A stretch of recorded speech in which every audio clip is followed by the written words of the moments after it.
என்னோடய யூடியூப் சேனலில் weight loss diet plan அப்படின்னு ஒரு 2 மணி நேரம் வீடியோ ஒன்று போட்டிருக்கேன். சரியா? அது பேர் வெயிட் லாஸ் டயட் பிளான். நான் 2 மணி நேரம் வீடியோ. அந்த வீடியோவை நீங்கள் கடைசி வரைக்கும் பொறுமையாக டைம் ஸ்பெண்ட் பண்ணி பார்த்தீங்க அப்படின்னா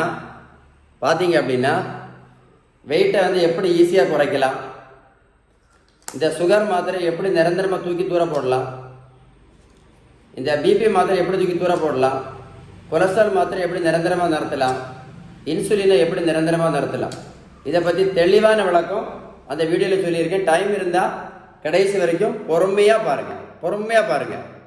சரிதானே? அதே மாதிரி இந்த தம்பிக்கு நான் 70 கிலோ வெயிட் எப்படி குறைச்சிருக்கேன் அப்படின்னு அந்த வீடியோவில் ரொம்ப டீட்டெயிலாக சொல்லியிருக்கேன்.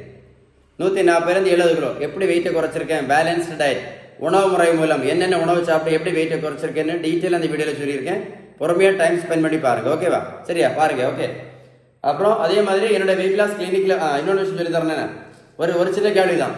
ஒரு ஆளுக்கு ஏன் சுகர் வருது, ஒரு ஆளுக்கு ஏன் ப்ரெஷர் வருது, ஒரு ஆளுக்கு ஏன் கொலஸ்ட்ரால் வருது, ஒரு ஆளுக்கு ஏன் ஃபேட்டி லிவர் பிரச்சனை வருது தெரியுமா? ஒரு ஆளுக்கு ஏன் உடல் பருமன் வருது? 5 எண்ணம்: சுகரு, பிபி, கொலஸ்ட்ராலு, பிசிஓடி, உடல் பருமன்.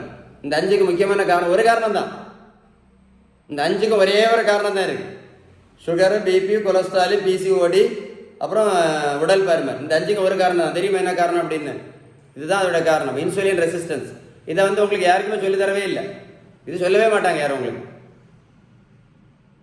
இதை சொல்லி தராமல் சும்மா பழைய கஞ்சியை குடிங்க, கருப்பரிசி கஞ்சியை குடிங்க, கோதுமை கஞ்சியை குடிங்க, அப்புறம் என்ன சிறுதானியத்தை சாப்பிடுங்க, சாமை அரிசியை சாப்பிடுங்க, தென்னை அரிசியை சாப்பிடுங்க, வெந்தயத்தை சாப்பிடுங்க, கருப்பு கவனி அரிசியை சாப்பிடுங்க, கரிஞ்சீரகத்தை சாப்பிடுங்க, கிரீன் டீயை குடிங்க, எலுமிச்சம்பழம் ஜூஸை போட்டு குடிங்க, நெல்லிக்காய் ஜூஸ் போட்டு குடிங்க, பாவக்காய் ஜூஸ் போட்டு குடிங்க, அப்புறம் என்ன சொரக்காய் ஜூஸ் போட்டு குடிங்க, வெள்ளை பூசணிக்காய் ஜூஸ் போட்டு குடிங்க, அப்புறம் என்ன இருக்குமே சியா சீடு சாப்பிடுங்க, ப்ளூபெர்ரி சாப்பிடுங்க, வேற என்ன கடலை கொண்டக்கடலை சாப்பிடுங்க, முளைக்கட்டின பயிறு சாப்பிடுங்க, சப்பாத்தி சாப்பிடுங்க, ஓட்ஸு கஞ்சி குடிங்க, சுடுதண்ணி குடிங்க, ப்ரோட்டீன் பவுடர் சாப்பிடுங்க, ஜூஸு குடிங்க, ரோட்டில் போய் டெய்லி ஓடுங்க.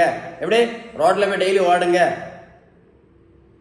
இதெல்லாம் கரெக்டு தான். நான் இப்போ சொன்னது எல்லாமே கரெக்டு தான், தப்பு ஒன்றும் கிடையாது. நீங்கள் என்ன பண்ணாலும் சரிதான்.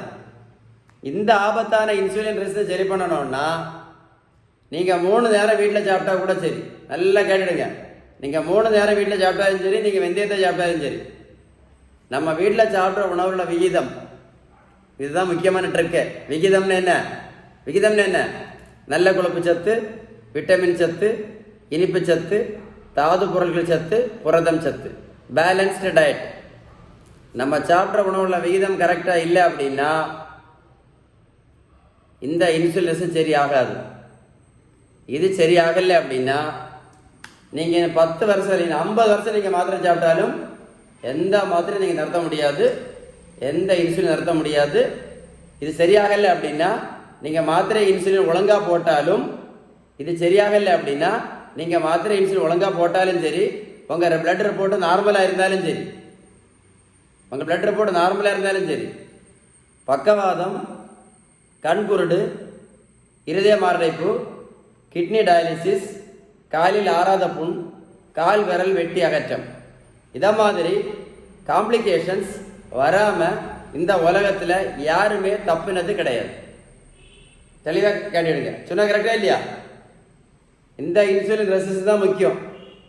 உங்கள் பிளட் ரிப்போர்ட்டு நார்மலாக இருந்தாலும் சரி, இந்த இன்சுலின் ரெசிஸ்டன்ஸ் சரியாகணும்னா நீங்கள் சாப்பிட்ற உணவுள்ள விகிதம் கரெக்டாக இருந்திருக்கணும். இல்லை அப்படின்னா எல்லா பிரச்சனையும் படிப்படியாட்டு வரும். உங்களுக்கு ஷீபன் பேலன்ஸ்டு டயட் ஏதாவது உதவி தேவை இருந்தால் கண்டிப்பாக கால் பண்ணி பேசுங்க. வெயிட்டை குறைக்கிறதுக்கு ஏதாவது உதவி தேவை இருந்தால் கால் பண்ணி பேசுங்க. இந்த வீடியோ மறக்காமல் ஷேர் பண்ணுங்கள். உங்களுக்கு பிரயோஜனம் இருக்கும், உங்களுக்கு இந்த நோய் இல்லாமல் இருக்கலாம், அது எனக்கு தெரியாது. ஆனால் ஒன்று தெரிஞ்சுடுங்க,